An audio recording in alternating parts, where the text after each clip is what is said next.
साल के जिमी की है, जो कि दिवाली की छुट्टियां मनाने अपनी मौसी के घर कोची जा रहा था। जिमी ने इंडिया की सबसे बड़ी कैशबैक वेबसाइट कैश करो से ऑनलाइन शॉपिंग की और अपनी मौसी और उनके बच्चों के लिए खूब सारे दिवाली गिफ्ट्स खरीद लिए।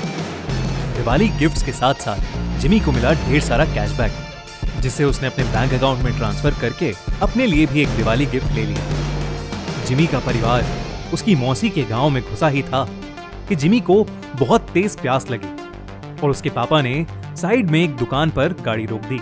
वहां से थोड़ी ही दूर जिमी के पापा को कुछ लोगों की भीड़ दिखी। वो आसपास खड़े लोगों से पूछने लगे कि भीड़ क्यों लगी हुई है। कोई कुछ जवाब देता उससे पहले ही जिमी की नजर भीड़ के बीच में पड़ी एक औरत की लाश पर चली गई। उस लाश को देखते ही जिमी को ऐसा लगा कि कोई परछाई उसे छूकर गुजरी। तभी जिमी का ध्यान सड़क पर पड़ी उस औरत के सजने संवरने के सामान पर गया। उसने सबसे नजरें चुराते हुए वहां से एक कड़ा उठा लिया। इतनी देर में जिमी के पापा उसे बुलाने लगे। उसने जल्दी से वो कड़ा अपनी पॉकेट में रखा और वहां से चला गया। अपनी मौसी के घर पहुंचने के बाद जिमी सबसे थोड़ा अजीब सा बिहेव करने लगा। उसके घर वालों को लगा कि वो सड़क पर उस लाश को देखकर बहुत डिस्टर्ब हो गया है, पर जिमी का ध्यान अभी भी उसके पास रखे उस कड़े पर था। वो अपने कमरे में शीशे के सामने उस कड़े को पहन के देखता और मुस्कुराता रहता। एक दिन जब जिमी अपने कमरे में उस कड़े को पहने खड़ा था तो उसका मन किया कि वो पूरी तरह लड़की बन जाए। वो अपनी कजन रिचा के पास गया और उससे उसके सजने संवरने का सामान मांगने लगा। फिर जिमी अपनी मौसी के कमरे में गया और वहां से उनकी साड़ी और लिपस्टिक उठा के ले आया। वो तैयार हो ही रहा था कि जिमी के पापा उसके कमरे में आ गए। जिमी को देखते ही उसके पापा उसे खूब डांटने लगे। जिमी ने रोते हुए कहा कि वो लड़की बनना चाहता है। ये सुनकर उसके पापा बेहद गुस्से में आ गए और उसे बुरी तरह पीटने लगे और उसका कमरा बाहर से बंद करके चले गए। जिमी अपने कमरे में बैठकर जोर जोर से रोने लगा कि अचानक उसे दीवार पर एक लड़की की परछाई नजर आई। धीरे धीरे वो परछाई उसकी तरफ आने लगी। जिमी वो परछाई देखकर थोड़ा घबरा गया और कमरे का दरवाजा जोर जोर से पीटने लगा, पर किसी ने दरवाजा नहीं खोला। उसने मुड़कर देखा तो वहां कोई नहीं था।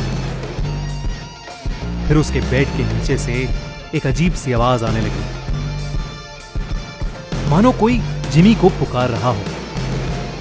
जिमी ने जैसे ही बेड के नीचे देखा, वहां उसी औरत की लाश पड़ी थी जो उस दिन जिमी को सड़क पर दिखी थी। वो दिखने में बहुत डरावनी लग रही थी। वो औरत उसकी तरफ रेंगते हुए आई और जिमी में समा गई। जिमी वहीं बेहोश हो गया। अगले दिन से जिमी अजीब तरह से बिहेव करने लगा। वो अपनी मौसी की साड़ी पहने रहता, लड़कियों की तरह सजता और संवरता और सबको बोलता कि अब से उसका नाम लक्ष्मी है।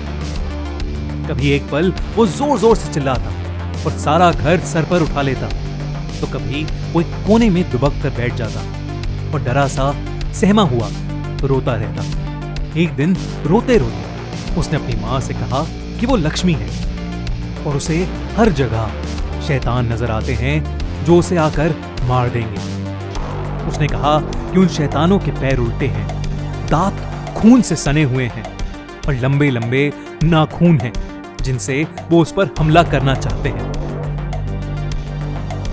जिमी की हालत दिन ब दिन खराब होती जा रही थी, लेकिन वो रोज लक्ष्मी बनकर सजता संवरता और अपना कमरा बंद करके नाचता रहता। उसके घर वाले समझ नहीं पा रहे थे कि उसके साथ क्या हुआ है और वो अपने आप को क्यों लक्ष्मी लक्ष्मी कहे जा रहा है। जिमी के पापा मदद के लिए आस पड़ोस में पूछने लगे। पता करने पर उन्हें मालूम पड़ा कि वो लाश जो उन्होंने उस दिन सड़क पर देखी थी वो और किसी की नहीं बल्कि जोसेफ यानी लक्ष्मी की थी। जोसेफ एक लड़के से प्यार करता था और उसने अपना नाम बदलकर लक्ष्मी भी इसीलिए रखा था। वो दोनों एक दूसरे से शादी करना चाहते थे, लेकिन जोसेफ के घर वालों को यह मंजूर नहीं था।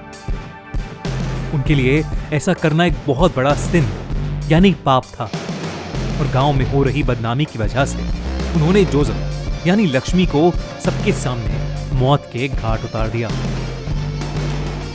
ये बात सुनकर जिमी के पापा के रोंगटे खड़े हो गए। उन्हें जिमी के साथ अपने बर्ताव के लिए बहुत पछतावा हुआ। उन्हें समझ आ गया था कि उनके बेटे जिमी के शरीर में जरूर लक्ष्मी की आत्मा घुस गई है।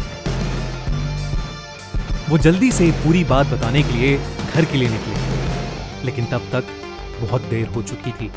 जिमी उस दिन भी अपना कमरा बंद करके नाच रहा था कि अचानक उसे लगा कि उसके दरवाजे पर शैतान उसे मारने आ गए हैं।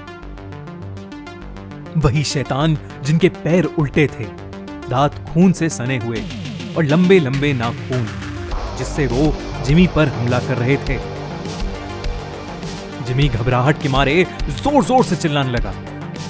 उसके बाकी घर वाले जब तक वो दरवाजा तोड़ के अंदर घुसे, जिमी का शरीर पूरी तरह से अकड़ चुका था। वो तुरंत उसे हॉस्पिटल लेकर भागे। डॉक्टर ने बहुत कोशिश की और वो किसी तरह जिंदा बच गया। जब जिमी के पापा ने सबको जोसेफ की कहानी बताई, तब सभी परिवार वालों को जोसेफ के लिए बहुत दुख हुआ। उन्होंने जोसेफ के लिए प्रे किया, और जब उन्हें जिमी के पास वो कड़ा मिला, तो उन्होंने वो भी जोसेफ की कब्र के साथ गड़वा दिया। कुछ दिनों बाद जिमी बिल्कुल ठीक हो गया। आज उसे लक्ष्मी के बारे में कुछ भी याद नहीं, लेकिन लक्ष्मी की तरह कई ऐसे लोग हैं जिनको गलत समझा जाता है और उन्हें उनकी चॉइस के लिए सोसाइटी का बहुत बुरा बर्ताव सहना पड़ता है। इनफैक्ट कई लड़कों को लड़कों से प्यार करने के लिए और कई लड़कियों को लड़कियों से प्यार करने के लिए हमारी सोसाइटी के पावरफुल लोग मार डालते हैं। ये कहानी भले ही एक काल्पनिक कहानी है, लेकिन इस कहानी में एक बहुत इंपॉर्टेंट मैसेज छुपा है। सबको प्यार करने का हक है और हम सभी को हर इंसान के प्यार की रिस्पेक्ट करनी चाहिए। अगर आप हमारी बात से सहमत हैं तो कमेंट्स में जरूर लिखिए।